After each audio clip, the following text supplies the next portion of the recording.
नमस्कार। तोषणीवाल महाविद्यालय सेनगांव बीए तृतीय वर्ष में आप सभी छात्रों का हार्दिक स्वागत। मैं प्राध्यापक डॉक्टर शंकर पोसई, हिंदी विभाग, आज आप लोगों को हिंदी साहित्य के इतिहास के संदर्भ में संक्षेप में जानकारी दे रहा हूं। हिंदी साहित्य के इतिहास के प्रमुख रूप से तीन भेद माने जाते हैं। एक है आदिकाल, दूसरा है मध्यकाल और तीसरा है आधुनिक काल। आदिकाल को ही वीर गाथा काल कहा गया है और जिसका कालखंड संवत 1050 से 1375 तक है। इस आदिकाल में यहाँ से हिंदी साहित्य का आरंभ हो गया, जिसमें सबसे पहले बौद्ध साहित्य से सिद्ध साहित्य, नाथ साहित्य, जैन साहित्य और रासो साहित्य, इस प्रकार से आदिकाल के साहित्य की परंपराएं आ गई है। सिद्ध साहित्य में जो भी त्रुटियां थी उनका परिष्कृत रूप नाथ साहित्य आ गया। नाथ साहित्य से जैन साहित्य, जैन साहित्य से रासो साहित्य। रासो साहित्य में खुमान रासो, परमार रासो, चंद बरदाई के जीवन पर साहित्य लिखने वाले राजा महाराजा के दरबारी कवि जो भी थे वह साहित्य रासो साहित्य है। दूसरा काल है मध्यकाल, जिसके दो भेद माने जाते हैं, पूर्व मध्यकाल और उत्तर मध्यकाल। पूर्व मध्यकाल को स्वर्ण युग भी कहा गया है और इस मध्यकाल को यानी पूर्व मध्यकाल स्वर्ण युग या फिर इसको भक्ति युग भी कहेंगे, भक्ति काल कहेंगे। भक्ति काल के प्रमुख रूप से दो भेद माने जाते हैं, जिसमें एक है सगुण, दूसरा है निर्गुण।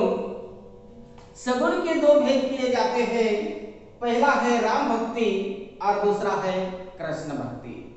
राम भक्ति में तुलसीदास जी आ गए तो कृष्ण भक्ति में सूरदास जी आ गए। निर्गुण के दो भेद बनाए हैं, जिसमें पहला है ज्ञानाश्रयी और दूसरा है प्रेमाश्रयी। ज्ञानाश्रयी में महात्मा कबीर जी आते हैं तो प्रेमाश्रयी में सब सूफी संत और इसके प्रमुख कवि हैं मलिक मोहम्मद जायसी।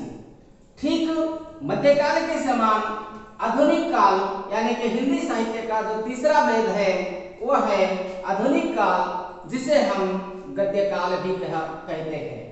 और सही रूप से हिंदी के गद्य साहित्य का अगर कोई आविर्भाव हो गया है, आरंभ हो गया है, तो वह आधुनिक काल में ही हो गया है।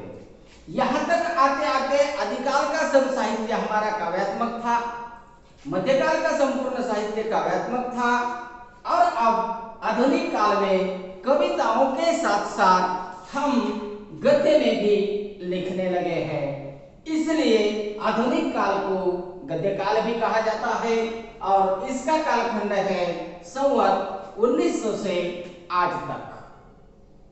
अब इसमें 1900 से आज तक बोले तो इसमें बहुत सारी परंपराएं, बहुत सारे बदलाव आ गए।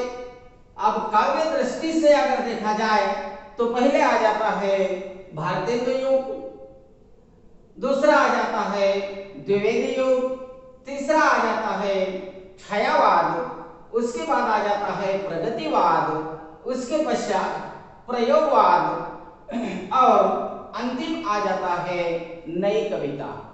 अब नई कविता के भी बहुत सारे भेद हो गए हैं, जिसको हमें बारीकी से बाद में अध्ययन करते समय देखना है। प्रमुख रूप से मैंने आप लोगों के सामने हिंदी साहित्य के इतिहास का काल विभाजन रखा है और इस प्रकार से इस विभाजन में आप लोगों को अलग अलग रूप से इसका अध्ययन करना है। मैं डॉक्टर शंकर पजई, तोष्णीवाल महाविद्यालय सेनगांव, फिर से आप लोगों को इस हिंदी साहित्य के इतिहास को समझाने की कोशिश करूंगा।